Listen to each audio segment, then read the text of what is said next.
brought you by Silver Pumps and Motors. Top quality और consistent performance के लिए सिर्फ सिल्वर पंप्स नाम याद रखना। వైసీపీపై మంత్రి నిమ్మల రామానాయుడు విమర్శలు చేశారు. ప్రాజెక్టుల నిర్వహణని గత ప్రభుత్వం గాలి కుదిలేస్తుందన్నారు. 5 ఏళ్ల పాటు ఒక్క కాలువలో కూడా పూడికి తీత చేయలేదన్నారు. కనీసం ప్రాజెక్ట్ గేట్లకి గ్రీజ్ కూడా పెట్టలేదంటున్నారు.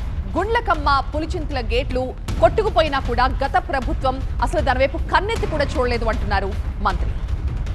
నీటిపారుదల వ్యవస్థ సమర్థవంతంగా నిర్వహించాలంటే ఖచ్చితంగా ప్రతి ఏడాది కూడా రబీ తర్వాత మెయింటెనెన్స్ అనేది అంటే కాలువలు మూసివేత తర్వాత పనులు చేయడం అనేది అత్యంత ముఖ్యమైనటువంటిది. నిర్వహణ అనేది మీకు కూడా తెలుసు అధ్యక్ష.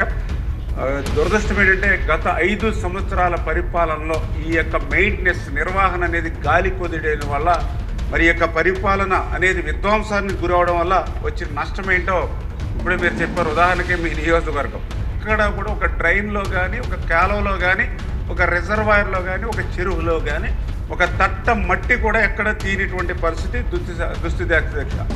అదేవిధంగా ఏదైతే ఇప్పుడు మనం చెప్పాంలో ఏదైతే లాక్స్ కానీ డోర్స్ కానీ రోప్స్ కానీ మరామతుల మాట నుంచి కనీసం గ్రీజ్ పెట్టి మెయింటెనెన్స్ చేయలేనిటువంటి స్థితి కూడా గత 5 సంవత్సరాల్లో చూసాం. దాని ఫలితం కూడా ఒక గుండ్లగమ్మ గేట్ కొట్టుకుపోవడం కానీ ఒక పులిచింతల గేట్ కొట్టుకుపోవడం కానీ ఒక అన్నమయ్య ప్రాజెక్టు కొట్టుకుపోవడం అనేటువంటి పరిస్థితి గత 5 సంవత్సరాల్లో చూసాం. అట్లా పోయినా కూడా ఆనాటి ముఖ్యమంత్రి కనీసం వాటి వైపు కన్నెత్తి చూడనేటువంటి పరిస్థితి కూడా గత పాలనలో చూసాం.